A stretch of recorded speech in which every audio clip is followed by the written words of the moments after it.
What's good? My name's Jamani, We got Kyree Thomas in here. and this is Soul Sit Down. So, how are you feeling today? Man, I'm feeling good, man. I appreciate, for your time letting you come down here and do the interview with me. Nah, no problem, bro. I appreciate you for coming down, to be honest with you. But, so the first question I have for you is, what do you do for a living? So, it's really a handful of things that I be trying to have my hands tied in, but for the most part, I run a music blog called Wesley TV. You can search it up. It's westleytv.com, and then it's on YouTube, Instagram, Twitter, Facebook. I'm on every platform. I was on TikTok, but everybody know how TikTok is strict and like certain things I can't post. Mm-hmm. And I went viral on TikTok a few times, bro. It's crazy, but like they restrictions is too crazy, so I just stay away from TikTok. But yeah, it's on every platform, and to basically kind of explain what sleep like briefly. Just think of it as like a world star for Tennessee. I cover the Tennessee rap music scene, basically doing interviews, blogs, and stuff like that. Mainly interviews, and just basically what's reporting on what's going on here with the music artists. So, is your favorite thing doing interviews out of all that you do, or? Actually, yeah, and what's crazy is that I went through a phase, I think it was like the end of 2019 and to the middle of 2020. I actually hated doing interviews, and I was telling everybody, like, yeah, I ain't doing no interviews. I hated them. Yeah. The reason for that is because, like, you'll notice once you start doing more interviews is you will interview people, and, like, you'll ask them a super good question, and they'll answer it with, like, one sentence. You just be like, what the fuck? Yeah. And then on top of that, like, you'll do a lot of interviews, and it's kind of like people won't even acknowledge that they did an interview, and that kind of, whenever you do a new interview with somebody, especially a certain person, like, you're looking at it as an opportunity to grow, but it's kind of like, they just pulled up, did the interview, like, didn't even acknowledge it or post it or nothing like that, and it's kind of like, damn. So that's kind of like what made me not want to do interviews. Yeah. But over time, I done learned, like, I mean, they don't have to, you know what I'm saying? I learned, like, there's ways you can go about it, like, they don't have to. If you got a decent following of people that, like, actually fuck with your content and you just give them a good story, that's why asking, like, good questions and having good titles, headlines is important. You don't need them to repost.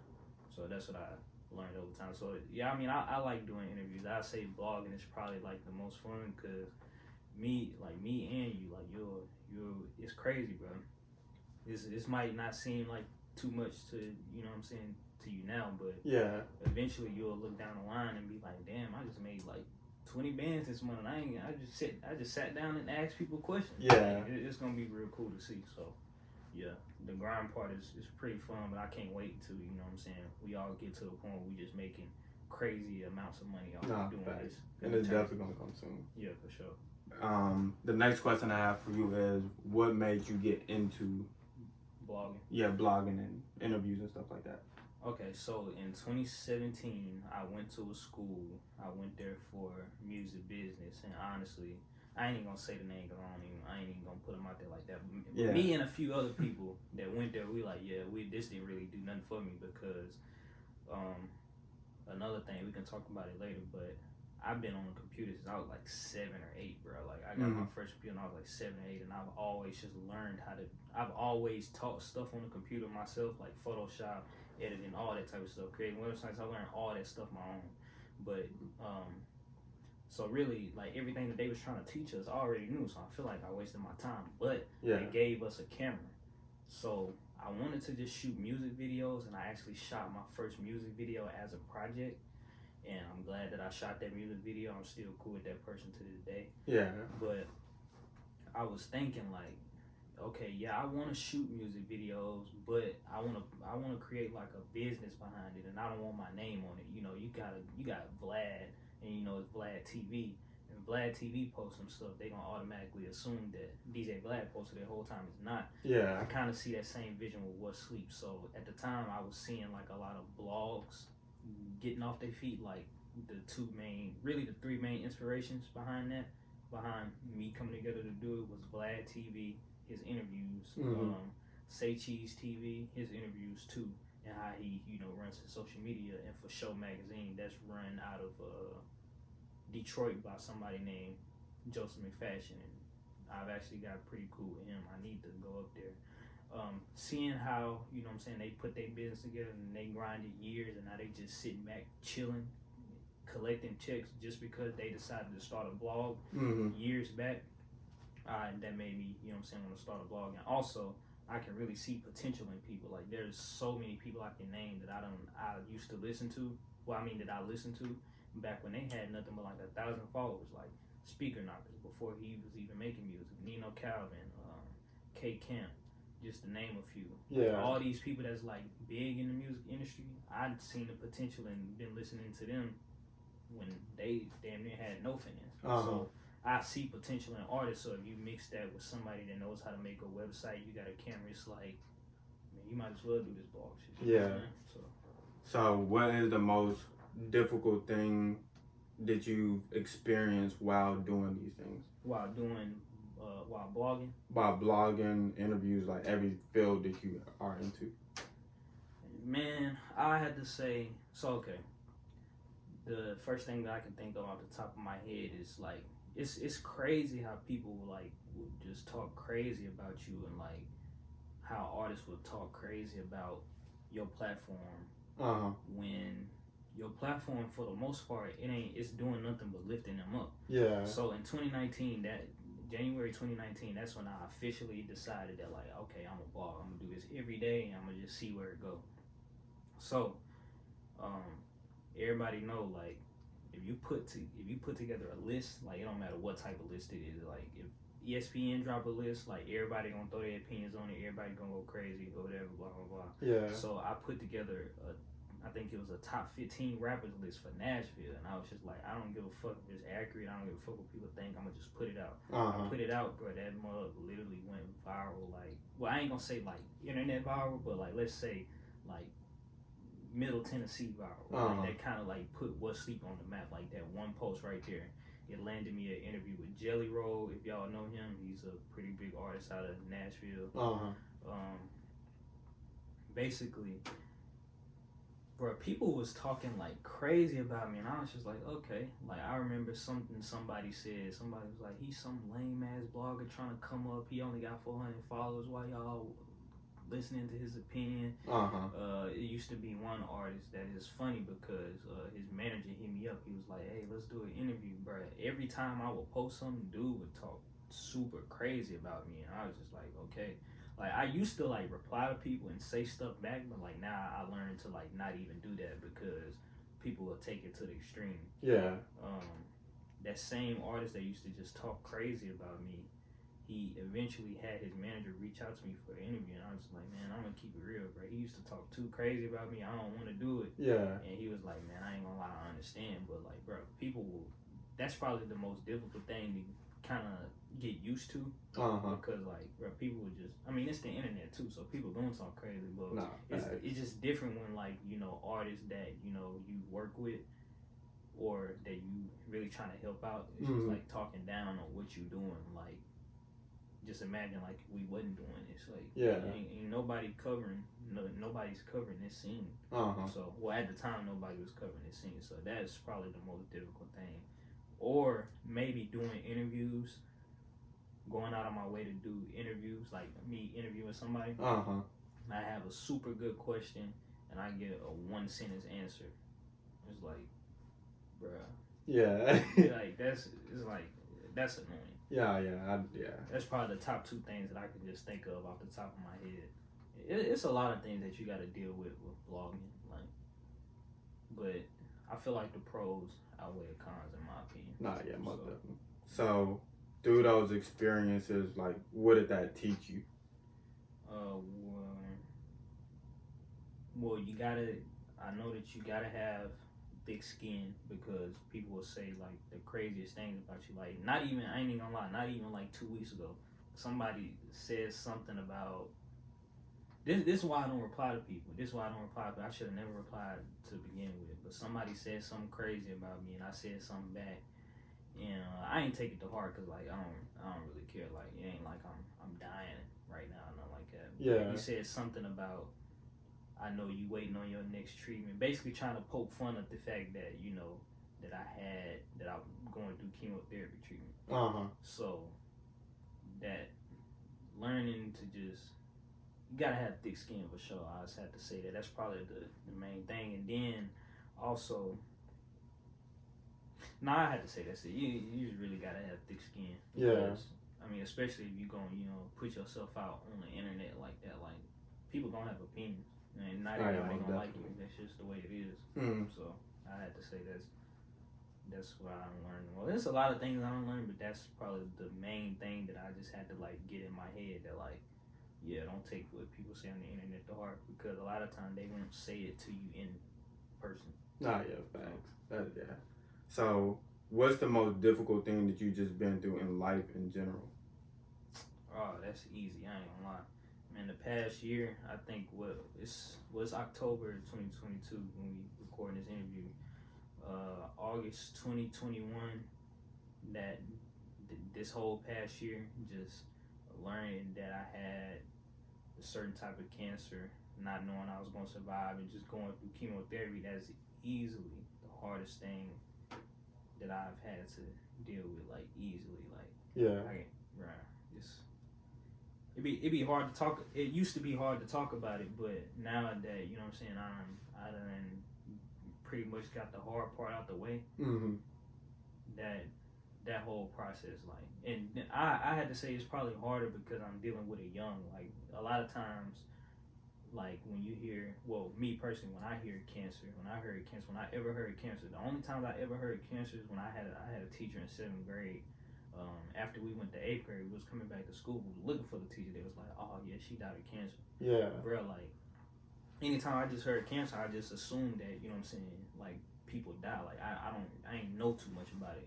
A lot of people don't. You just really don't hear about young people getting cancer, and it's different when I say it's different when you're young or when you like my age, because around the time you my age, that's when most people like just really start their life. Like, they start getting into their prime, and basically like literally like within like 2 weeks of having a bad cough, like my life did a whole 360. Yeah. So that was easily the hardest thing ever. I don't think anything could compare to it. I used to, at the end of my treatment, I ain't gonna lie, no exaggeration, I was throwing up like 5 to 7 times a day. Like, I couldn't even eat. I didn't want to eat for the longest. That's why you hear about people like getting super skinny when they going through chemotherapy or whatever, because shit, a lot of times you just can't even eat. Yeah. So shit. Yeah. So, whenever you first figured out that you had cancer, like, what was going through your mind? I ain't gonna lie, the first thing that was going through my mind is shit, I'm finna die. Yeah. Just to be honest, like, I was like, damn, damn. I was like, damn, already? Like, damn, I ain't even really got to really do life. Like, and I just really used to think, like, man, like, why? I used to always think, why me? Like, that's something that my mom and dad used to always say, like, cause, like, I ain't just gonna say, like, I'm a good person, because, I mean, everybody has their own definition of a good person. Yeah. But I don't feel like I just be out here wronging people. I just always been trying to do right. Like, my whole time growing up, I spent time on the computer, playing games. I ain't never get in no trouble. Like, no real trouble for real. Like, nothing like that. I used to just always think, like, what did I do to deserve this? Like just why? That was rather the main thing I was thinking. It was that, and the fact that, like, dang, I'm finna get taken out by this. That's what I used to think all day, every day. And really, I used to, well, we could say this for later, but later on in the treatment, like, it used to be so bad. I used to be in pain so bad that, like, I dead ass used to think that, like, man, if this gonna have me in this much pain every day, I'd rather it just take me out. Yeah. I really used to think that. And I've always been a happy person. I ain't never just been like suicidal or depressed or nothing like that, but I really used to think that a lot too. Like, that's just to put in perspective, like, how hard it was. Yeah. Was that like the first thing that put you through, like, depression? Yeah, and what's crazy is that I never understood, like before that, I never knew how it felt to be depressed, and I didn't even know until, like, I got out of it. Yeah. Well, it's like, I mean, it ain't nothing you can control. Like, I remember I used to sleep all day. I mean, this is more likely linked, you know what I'm saying, to chemotherapy. Uh-huh. But it came to a point where like literally every day I wake up, I'm always, the first thing I do is after I get myself together, I'm always doing something regarding what sleep. But we got to a point where I just wake up and I just lay in the bed. I had no interest on doing none of that, not even looking at my phone, nothing. Like that depression is very real. Like it sucks. And like, and I now that like I've been through it and like I knew like when I got out of it, I understand when people say that like you can't control it because you can't. Yeah. Like it's nothing you can do. So another question that I have for you is, looking back at your childhood, how did you view it in that moment, and how do you view it now? Can you explain that a little bit more for me? So, how did you view your childhood in the moment, like while you were going through it?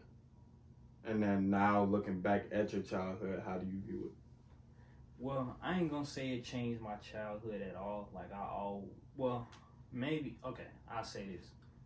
Looking in the moment, I used to think like, dang, I should have just did more. But like I said, I used to think that like, man, I'm not gonna survive this. Like, I'm 23 at the time.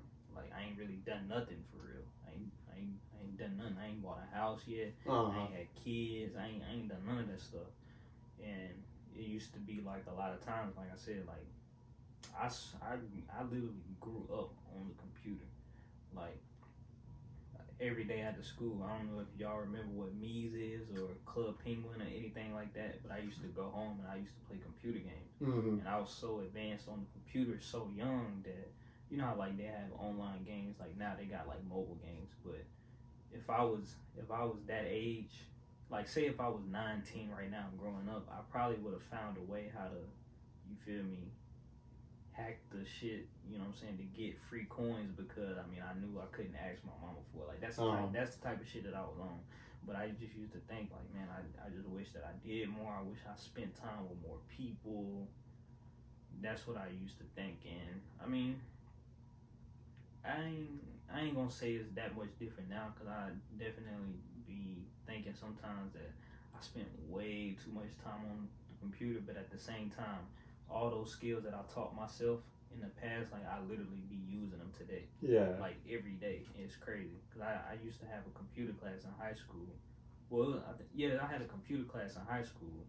I ain't gonna lie, I ain't learned nothing, because like I said, I already knew all this shit anyway. But the teacher was telling people, he was like, hey, you know what? A lot of y'all don't pay attention, but with y'all's generation, y'all are probably gonna use a lot of this stuff every day. And that shit is crazy what he was saying. That shit is facts. I'm probably one of the only people that it like just really applied to, because I ain't gonna say I don't know what most people that I went to that class with is doing, except a few, and it's not like anything computer related, but it definitely applied to me, and that shit is crazy that he said that, and that's true. Yeah. Did you like in that moment when he was telling you that, did you think like that the world now is going to transition into a more like field of technology? Oh hell yeah, I knew that for the longest. Like, yeah, I can't even remember when I first just said to myself that like, yeah, it's the world is gonna be like all computers. I didn't expect us, you know what I'm saying, to be driving like electric cars and shit now. Yeah. But everything else that's happened, like, yeah, it's like some things, like, at my mom's house, she got a refrigerator that, I don't know if you've seen them Samsung refrigerators, but it literally has a big ass tablet in it. Yeah, I know what you're talking about. Yeah, I expected stuff like that, but like some stuff just be like too wild, like it just be like, I don't know, I can't even think of them, but it's stuff it's stuff out there on the internet that you will see, you be like, damn, how is this real? But that shit real. Like, I knew that the world was gonna go so much more in technology. I just hope it don't get to the point where like, you know, we got self-checkout. Like, I ain't gonna lie, anytime, I ain't gonna go to a store if they don't have self-checkout, because I be feeling like a lot of cashiers be having attitudes for no reason, so I always go to self-checkouts. I just hope it don't get to a point where like technology is so good that like they wiping out all the cashiers. That's taking people's jobs. Nah, actually, I went to a drive-through at a Checkers in Nashville, it was all automated. I was like, what the fuck? Like, Yeah. I promise you, it was all automated. I started talking to the thing, it was all automated. And then when I got to the thing, my order was wrong. Dude was like, man, they charge you for 2 drinks. Do you want it? And I was like, man, fuck it. You know what I mean? Yeah. Yeah, shit like that. To touch back on the subject of cancer. Yeah. So, how would you say that that's changed your life now? Okay, man, it changed my life in a lot of ways, and I had to say mainly people. Like, I think I'm a good networker, so I've always had like a lot of friends, a lot of people that like I consider friends. Mm-hmm. But my dad told me, he was like, man, you know, after this, you know what I'm saying, your circle gonna change, and that shit is definitely facts. Cause like, so my parents, you know, they used to live here in Tennessee. Mm-hmm. Like literally, like a week before I got diagnosed, they had bought a house up in Illinois. So, you know, after that's done, like it couldn't be reversed. Yeah. So, I live with my girlfriend, but you know, she got to work and stuff like that. For the most part, I spent the whole chemotherapy just alone, bored at home. Yeah. It'd be times where, like, you know, I just had to be stuck on the couch. Like, I couldn't do much. Like, I had to DoorDash a lot of food. Yeah. But, like, you know, in the beginning, I had a lot of people tell me, like, man, hey, if you need anything, you know what I'm saying, call me. Like, at least 50 plus people told me that. I'm like, okay, if I need anything, I'm gonna hit anybody, because, I mean, it's not financial related, but, like, I can't do shit for myself. So, like, I'm a for real deal need y'all. So, man, I ain't gonna lie, probably only like 5 people that was like close, like to my area around me, actually did something for me like that whole time. Like my cousin, like a few of my cousins, my brother that lives here, my granny, and a few friends. So maybe like 8 people. Yeah. So like it definitely changed my perspective on like how much I do for people, because I've always been the person to just do a lot for people. Like I help people. That's I mean, that's another reason why I blog too. Like, you know, I mean, I can, of course, you know, I'm a benefit off of, you know, my music blog and the website financially, but, you know, for the most part, it ain't really helping me, because I'm not putting myself on the platform. It's helping other people. I've always been the type to help other people, but I ain't gonna say too many of that's changed. Like, that's not gonna change like the blog perspective thing, but as far as like how I help people like in real life, like that definitely changed, because like, man, it wasn't a lot of the people that could have been there and did some things for me while I was, you know what I'm saying, down bad like that, wasn't.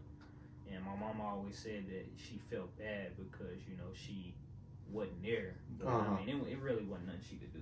You know? Yeah. I mean, he bought a house in a whole nother state. It's an 8-hour drive, so it wasn't nothing she could do. Did you have an understanding on that, like, in the moment, or did it kind of rub you the wrong way at first, or? No, it ain't never rubbed me the wrong way. Like, it ain't never rubbed me the wrong way. I knew the whole situation. Like, yeah, I was never mad at that. Or are you talking about my parents moving, or are you talking about the people? I was talking about your parents, but I was going to ask, my next question was going to be, how did it feel like going through it alone, like that you didn't have much people there? Man, shit sucked, man. That's what I'm saying. Like, that's probably the hardest thing ever. Like, you know, just imagine, you know, just being sick, just being super sick, you not feeling like you're gonna make it, and then you got people telling you, you know what I'm saying, oh yeah, I'm gonna pull up, then when it's time for them to pull up, they ain't nowhere to be found, or like they just give you the runaround. It kind of sucks. Like, I used to, a week before I started chemotherapy, I went around and I seen everybody that was close. Like, you know, I just wanted to, you know, spend time with them. Like I said, I ain't feel like I had a lot of time. So, you know, once it got to the point where I'm doing treatment, because, you know, chemotherapy will really like fuck you up bad. Like, you can't do much, bro. Yeah. You can't really do much for yourself. So once I couldn't drive and I couldn't see people, like I was telling people, like, man, you gotta pull up on me. You know, you gotta pull up on me. Like, I can't drive, I can't leave the house, I can't do nothing. Like, that just, like, just going through that whole process really sucked, bro. Like, that's really just the best way to explain it. Like, it really sucked, but it's really like an eye opener. Like, it's kind of like a blessing in disguise, because, I mean, I see how people are, I guess, like, yeah, you know. Nah, yeah, I definitely understand what you're saying. But so how how like does chemotherapy work? And like, cause I know you like you're saying that like it's very like hard. So like, can you describe for me like what the process of that is like? Okay, I'll try the best I can. So, from my understanding, chemotherapy is, I mean, it's really just certain drugs that they put in your body to Mm-hmm. it kills the bad cells, because cancer ain't nothing but, like, I guess, bad cells. I don't know the real definition of it. Somebody can correct me, but it's just bad cells, right? Mm-hmm. So in the process of killing bad cells, it also kills good cells too. Like, you'll hear stories about people going through chemotherapy and their bodies just never being the same, Mm-hmm. and that's facts. Like, man, it used to be like, I remember a point in time where I couldn't drink cold water because it was so damn cold. Like, I used to have to drink warm water through a straw. Yeah. And I remember a time it was funny because I didn't realize what was going on until my girlfriend pointed it out. She was like, "Why is everything so good to you, bro? Everything that I was eating was super intensified. Like, I promise I eat a chip and I'd be like, God damn, this shit good as Yeah. Like, you know how like you'll go and eat with people and they always like, bro, this shit is so good, exaggerating like a mug. It's not that good. I promise you, for about 2 weeks straight, that's how, well, probably longer than that, everything was just so good, bro. Yeah. Like, golly, everything is good. But chemotherapy, I guess, is just like certain drugs that they put through your body that's gonna kill certain cells. I used to have this one chemo. I had a mass on my lung, a tumor on my lung. So the before I started like IV chemotherapy, that's basically when they put the drugs, through your arm. Mm-hmm. I was taking this drug called, I don't know if I want to say the name, because that could, I don't know if I ain't gonna say the name, but it was a steroid too, right? Man, that shit made me eat like crazy, like, bro. And it got so bad to the point where, like, it used to be just so frustrating. Like, imagine eating 6-7 times a day and you still just starving hungry. That was frustrating. Yeah. But I only had to take that for like, I don't know, 2 or 3 months. But chemotherapy, I guess you could just say, from what I know, it's just they putting whatever drugs are supposed to kill certain cells in your body, and I guess that's what heals you. Like, I'm gonna keep it real. I don't know too much about it. Like, I ain't even asked. I was just like, man, I just need this shit to hurry up and be over with. But I did have something called, you know what a PICC line is? No, I don't know what that is. Well, I'm gonna have to show you a picture of it. It's basically like, so you know how like when you go to the hospital or the doctor, they gotta give you an IV. Mm-hmm. So I didn't have to get an IV every time. I actually had something called a PICC line. If you ever look at one of my old pictures and you see that white sleeve on my arm, it's basically like a permanent IV that stays in your arm, and it's for people that go to the doctor a lot. That way they don't have to get stuck with needles all the time, because they can pull your blood from it. That's basically where they put all my chemotherapy drugs in. Yeah. It's actually a pretty cool device. Like, it's clutch as fuck. Yeah. But you can't get it wet at all. So I had to take a shower with like a certain thing on. Mm-hmm. Like, I couldn't go swimming, and I also not supposed to lift over like, I think like 10 pounds. So that's the only downside to that. But it was clutch, as in like I ain't have to get stuck with needles and shit all the time. So how has that experience changed your life just overall? Overall, I don't know if I can. I don't know if I can say it's for the better. I don't know. I really don't know, because if I could have went the past year without having to do all that shit, I definitely would. Mm-hmm. But I learned how weed and THC, it actually helps the body a lot. Like, before that, I ain't never used no weed or no edibles or nothing like that. Yeah. But about 2 months in on my treatment, my cousin convinced my mama. He was like, man, let him smoke. He was like, nah, he can't smoke because he got a tumor on his lung. Like, it don't make no sense when somebody that got bad lungs to smoke. But my mama had some edibles, and she was like, man, just try these. Man, they said once I tried them edibles, like, it was the first time I smiled in weeks. I was finally getting up and doing a lot of stuff. Like, man, if it wasn't for THC and stuff like that, man, the treatment probably would have been 10 times harder. But weed definitely helped out a lot. Yeah. For sure. So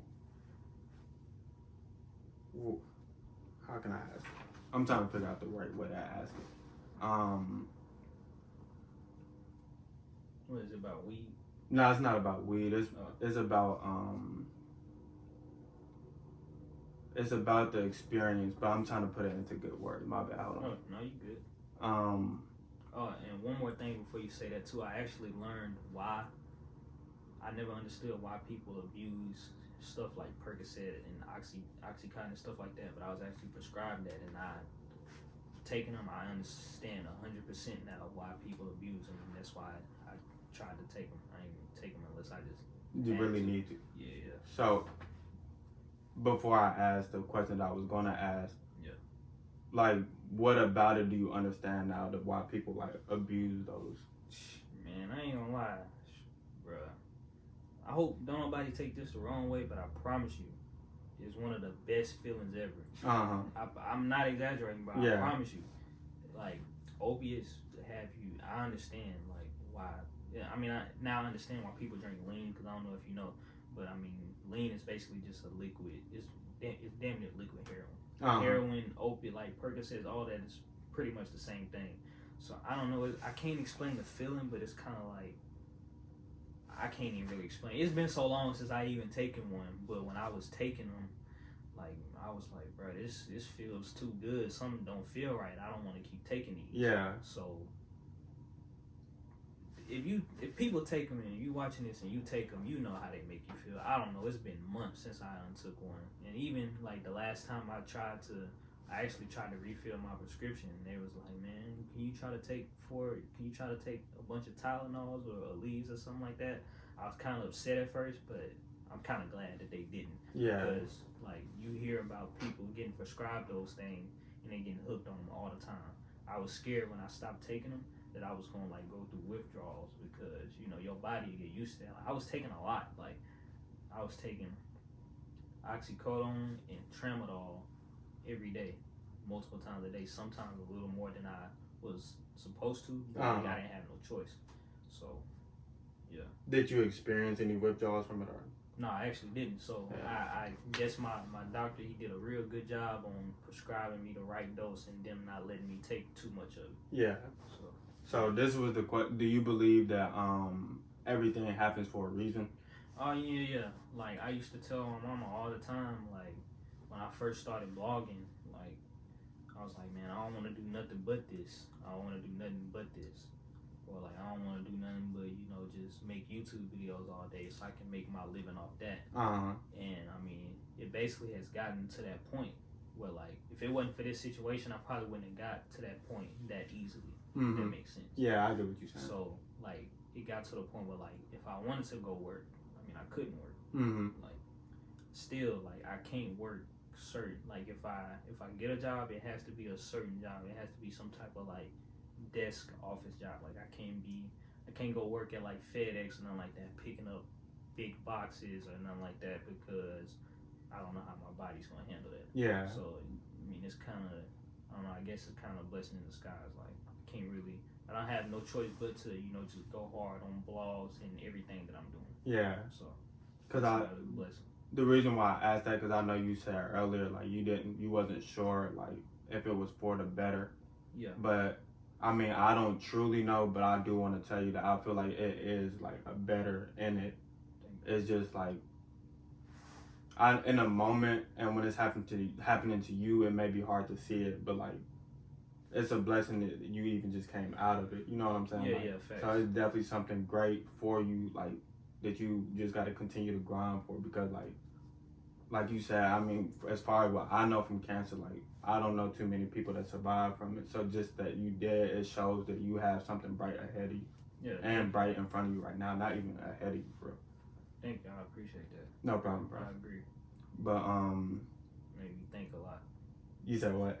Every time I hear that, it be making me think, like, yeah, it's true. Because I be down about it sometimes. A lot. So you said, like, that you can only work, is that like a long-term, you say you aren't able to work some job, is that a long-term effect, or is that just, or do you know? I really don't know, but what I will say is that when I say, so when I posted that video of me, like, in the treatment room, they, like, got a chemo graduate, ringing the bell, all that, blah, blah, blah. Mm-hmm. I thought that after that, I wasn't going to have to do no chemotherapy at all. But I actually do. And I'll explain, because, like, they say, okay, so now I'm in the maintenance stage, right? Mm-hmm. The maintenance stage is basically, like, I put it in perspective. So when I first started chemotherapy, I was getting, like, 10 milligrams of whatever drug, like, every other day, sometimes every day. Well, I remember the first 2 weeks I went, like, every day. Yeah. It was so frustrating. 10 milligrams, sometimes 15, maybe 20 every day.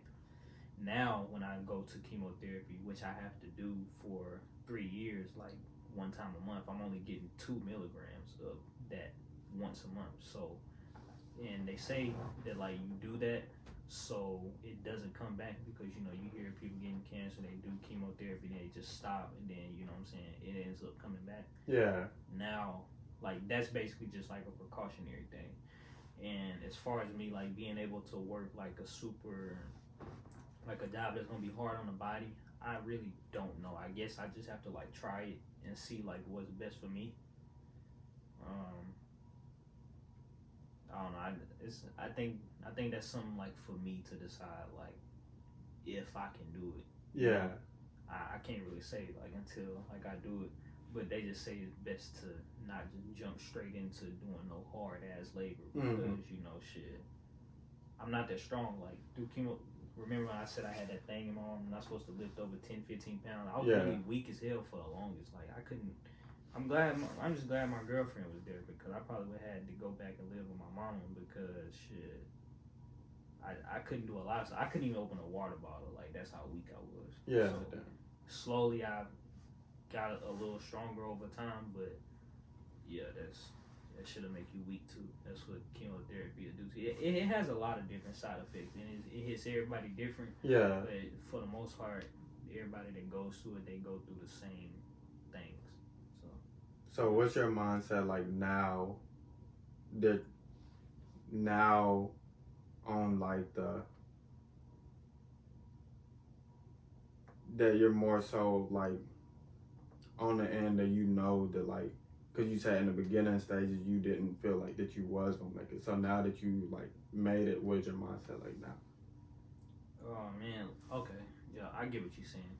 So now, like, I don't know, once I realized that, like, I don't know, I just be a lot happier. Like, sometimes, like, even when I used to just wake up and just, I couldn't do nothing but play PlayStation all day, I'd just be happy, just because, like, shit, not too long ago, I couldn't even play the PlayStation if I wanted to. Like, I would come home from chemo, I try to play the PlayStation, I play for like 5 minutes and be like, man, I'm too tired, I'm finna go to bed.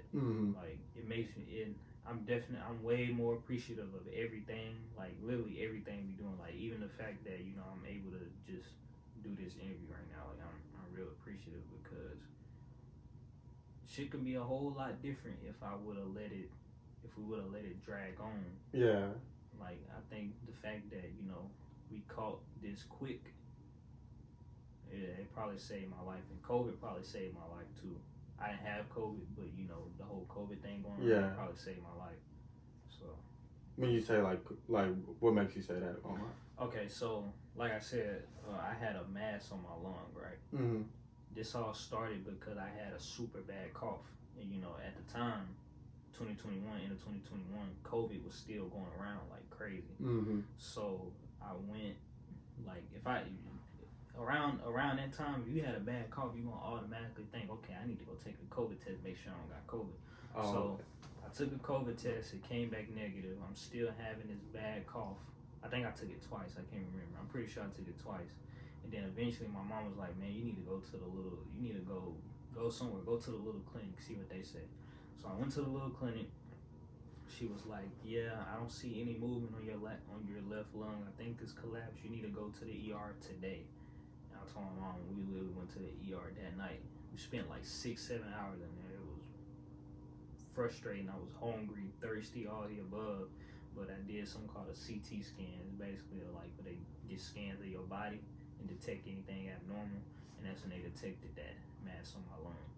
And before they just, like, say it is what it is, you got to go through a lot of tests called biopsies. Like they gotta get samples of it. Mm-hmm. That's why I got that in an Instagram video I posted. I posted a video of like a scar on my chest. They had to go in right there and get a sample. It didn't work, so they went. No, first they had to go on my back to get a sample. It wasn't enough. Then they had to cut open right there and get a sample and see what it was, and send it off and get samples and basically determine what it was.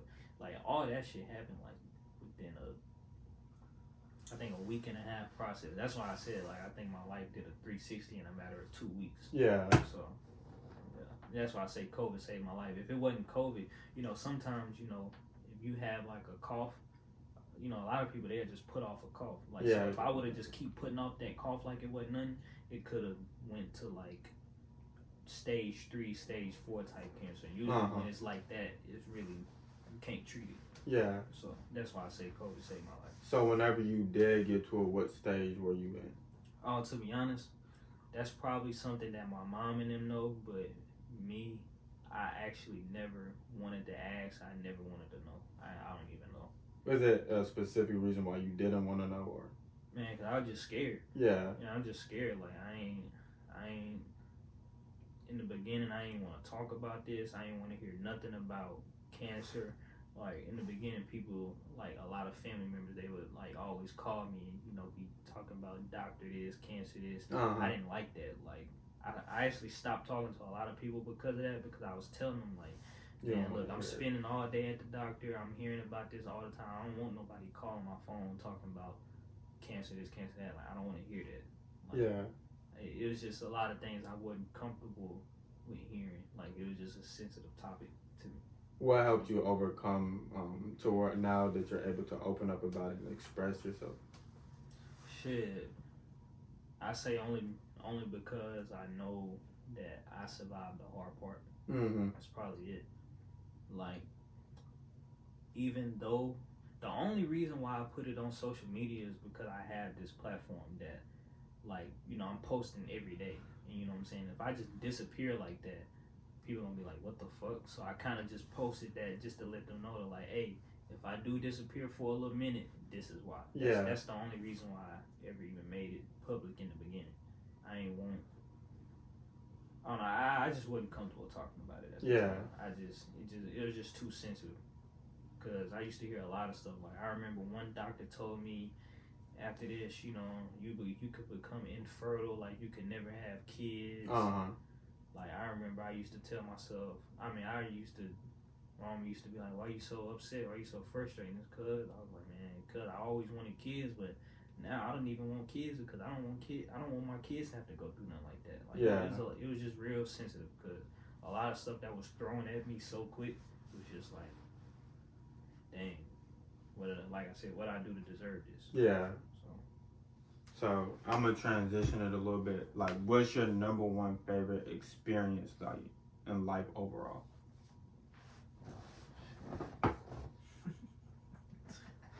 Man, that's kind of hard. I'm gonna say number one favorite experience in life. Man, I have to think about it. Okay, well, the last time I ever been on a cruise ship, I think I was like 13 years old. Mm-hmm. We took a plane. It was my first time getting on a plane. Took a plane to Florida. Got on a cruise ship. Went to the Bahamas. That was a real cool experience. I mean, it was really just like a big ass hotel, and it was a time when it was cold as hell here, and then it was hot as hell there. That was probably like one of my best experiences. So. Do you remember? Huh? And also, I thought on that cruise ship that I was gonna lose my virginity, but I didn't though. I was too young at the time. Like you saying, like when you got on it, you thought that, or like did you meet a girl there? Oh yeah. Me and two of my cousins, we all met some girls there. They was all around the same age, and we was all like in the room and shit like that. But we just ended up watching a movie, and then her granny ended up coming. Like wasn't nothing hinting that we was gonna do anything like that. In my mind, I'm just thinking, damn, I'm trying to finally lose my virginity.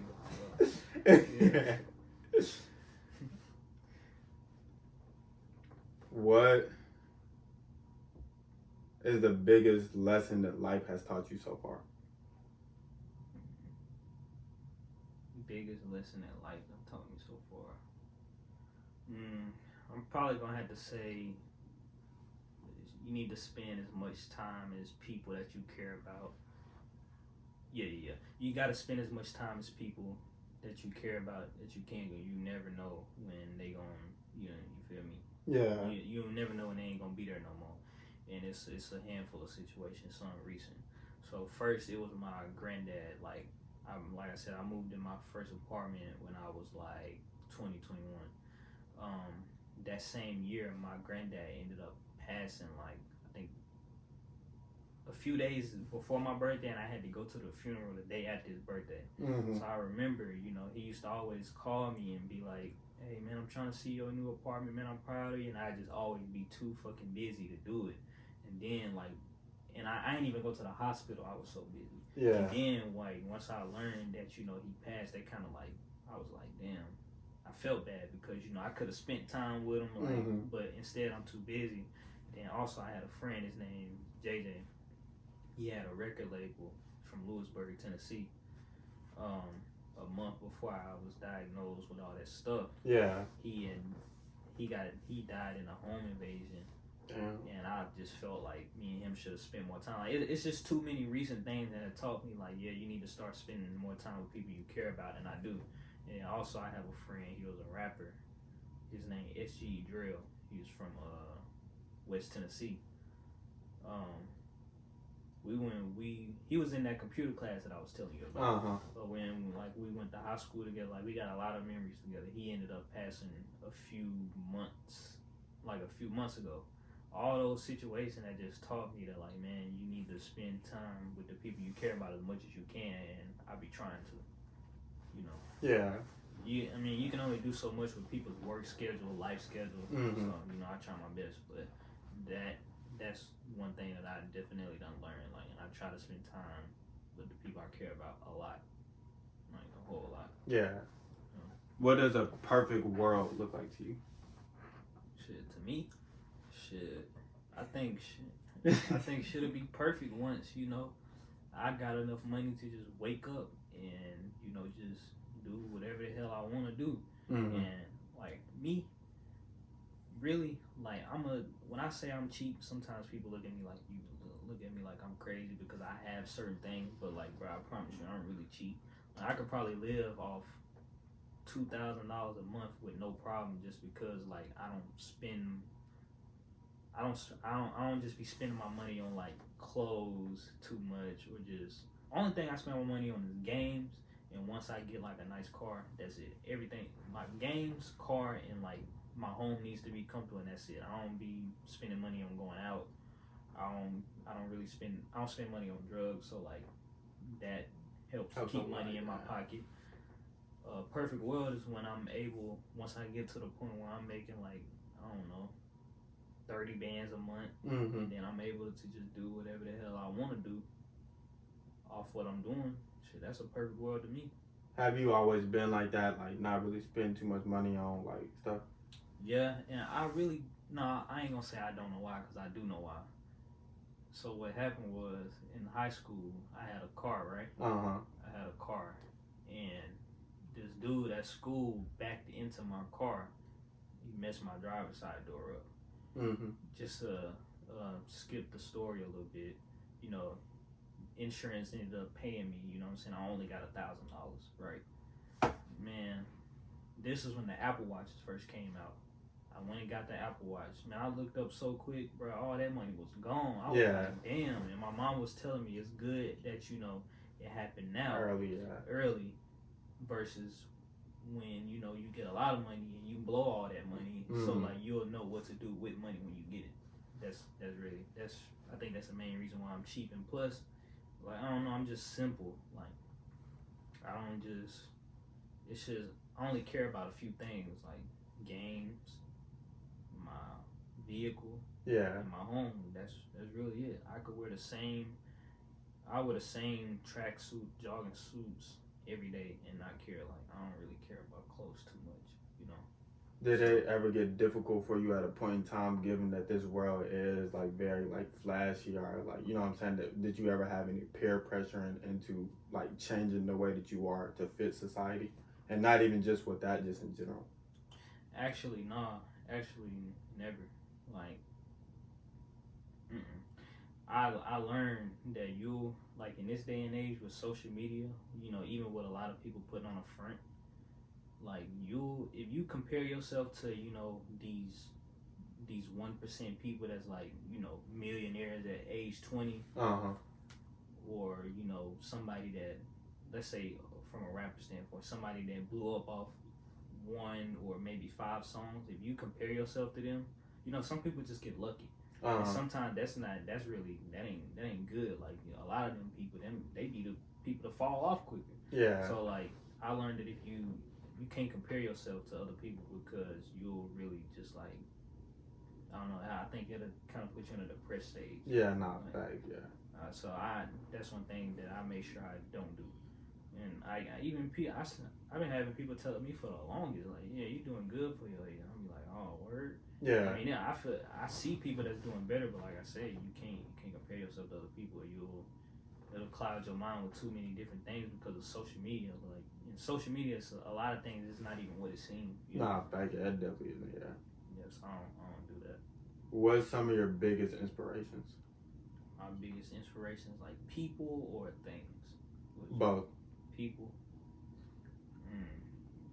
Well, for people, man, I ain't gonna say it's just like one person, but like I for sure want my kids to like. I don't want my kids to have to like work at all. Yeah. So as far as people, them is one of my biggest inspirations.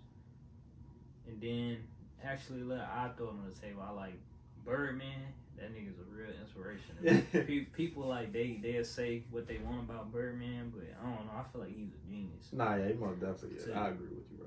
To be able to make music, to be able to make money without making music, blogging that's technically what I'm doing. I'm making money off music without making music. That's something that like I've always wanted to do. I ain't gonna say well. Sometimes I wish that I was good at making music, but the attention that come with it, I would want that. Like I don't really like just a lot of people knowing me or just having like attention like that. So Birdman, that's definitely an inspiration. As far as things, like I'm really into cars. Like even we could probably like any car that's on the road. I don't know why, but maybe it's because I'm so into cars. Like even like a 20-year-old car, I could see a 20-year-old Honda Civic and know which model it is. Like I just know cars like that. I say cars and just having a big home, like seeing big homes. Those is probably my biggest inspiration. Like I want to have a big ass home one day, like with an elevator type shit. You can get some shit like that out here in Tennessee, Arlington, Franklin, or something. Yeah. So what drives you? Like, what's your biggest motivator? Like, what's your biggest motivator? Like, what drives you to get up and work hard every day? So what drives me to get up and work hard? I'd say that had to go back to I don't want my future kids to work, and like really, bro, I don't. When I got my first job, I realized how much I hate working. Mm-hmm. Like I don't like working. Nah, facts. Like yeah, I don't be feeling. That's probably it. Like, and I know that let's say I could spend 10 years grinding at my business, grinding at some type of business and shit for the next 30 or 40 years. I won't have to work that hard. I'd rather do that than spend 40 years working somewhere that would replace me quick if I got injured on the job and couldn't work no more. You know what I mean? Yeah. It all falls back to me just not wanting to work. Like I always said, you gotta work smart, not hard. Yeah, not bad. I ain't gonna lie. I couldn't tell you the last time I even worked hard. Like I really don't work hard. And when you say work hard, you mean like physically working hard?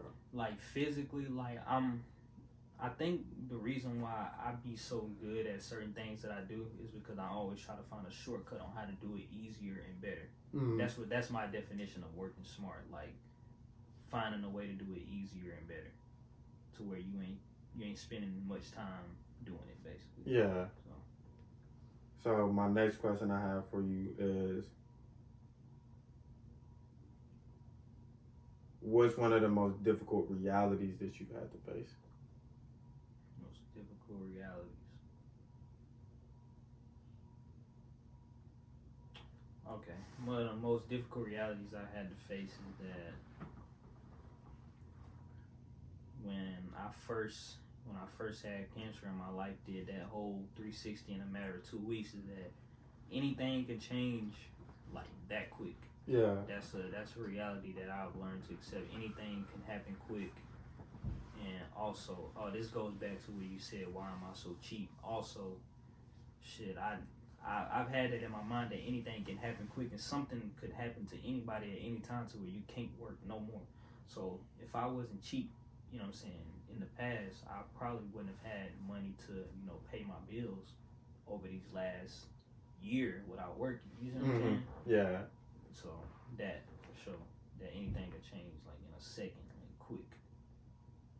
Shit, ain't nothing you can. I ain't gonna say it. Ain't nothing you can do to prepare for it. Shit just happens.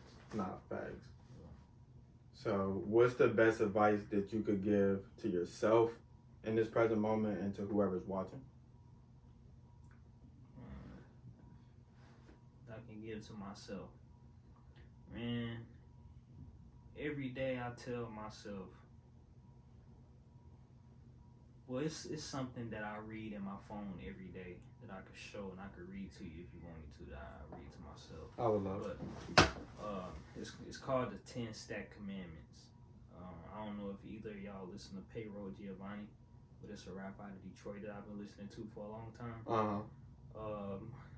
A while back, he put together something called his 10 Stack Commandments, and it's like I live by this. I'll just read it to you. Bad. So the first one is get money. Before you stack, you need to find something that's actually give you money fast or slow. You got to get it first. Yeah. 2, invest. Spend that money to make more money. The more you spend, the bigger your return can be. Everybody know that. Pay yourself, and what we mean by that is don't starve yourself trying to stack your money. Mm-hmm. You got to treat yourself with a little something every now and then, even if it's just as small as $50. 4, have willpower. That basically means have discipline and don't spend your bread so blindly. There's gonna be shoes you want, cars you want, but you don't need it. When the time is right, you can get it. Yeah. 5, I think this is probably the biggest one, and this is why I have my PlayStation. Stay at home. You don't have to go out all the time and spend money just to be seen. You tend to spend less money when you stay at home and out the way. Fuck the clubs, parties, that stuff is always gonna be there. Nah, facts. 6, well, this is probably the most important too. 6, this is very useful. Anytime I want to lock in, that's what I do. Number 6 is going a 30-day grind. You spend about a month grinding, working, without spending anything unnecessary. Only food in the barbershop. That's all you need. Put that money up, come back and touch it in 30 days, and you'll see that like you done came up something. Does that get difficult for you whenever you do get in those modes, or? Shit, having a PlayStation, I be telling people the main PlayStation, that will save my money. Anytime I want to just go out and spend some money and do something, I hop on the PlayStation. Like, of course, you got to spend money on games every now and then, but I mean, how often you just buy a new game? Yeah, PlayStation, they help me save my money a lot. Number 7, have more than one source of income, because certain stuff can stack up at times, and it's easier to stack money when you getting money more than one ways. There ain't no billionaires getting one source of income, and the average millionaire has 7 sources of income. You said 7? I didn't know that. Yeah, 7. I didn't know that. 8, come to an understanding with your mate, which mean your girlfriend or boyfriend, whatever. Have your girl understand that you got a goal, you sticking to it. It ain't gonna be no designer shoes, movie dates, or eating out all the time. If they can't understand that, she ain't the one for you. Exactly. If she can't stay around, if she can't stay around for the grind, she can't stay around for the shine. Number 9, pay your overhead. That basically means bills come first always. And 10, but I don't know. All these are real important, but 10, there's nothing wrong with going broke. And when I say that, that means to make more money. Like, it ain't nothing wrong with spending your money to make more money. If you did that, in my eyes, you're not broke. Because if you putting money towards a goal or anything that's gonna bring more money down the line, like it's a smart thing to do. The bigger picture, yeah. Yeah, so I read that like every day to just I'm gonna say every other day just to keep myself motivated. Why is it that the fifth? It was the fifth and Fifth one. sixth, right? Why do those stick out the most to you? The fifth one, stay at home and go on a 30-day grind. Oh, because I mean everybody knows shit. When you go out, I mean that's the easiest way to spend money. Like you have to spend money. Like you got to spend money on gas. You putting wear and tear on your car. Yeah. You don't need to. Oil changes. Yeah. Oil changes, and then going on a 30-day grind. I promise you, when you just lock in for a whole month, it don't matter what you do, you're gonna always save something more than what you did if you know what's going out. Exactly. Yeah. But I appreciate you for coming on. I appreciate the knowledge that you get. I appreciate you for being vulnerable. You know what I'm saying? I just overall really appreciate you for coming here and doing this.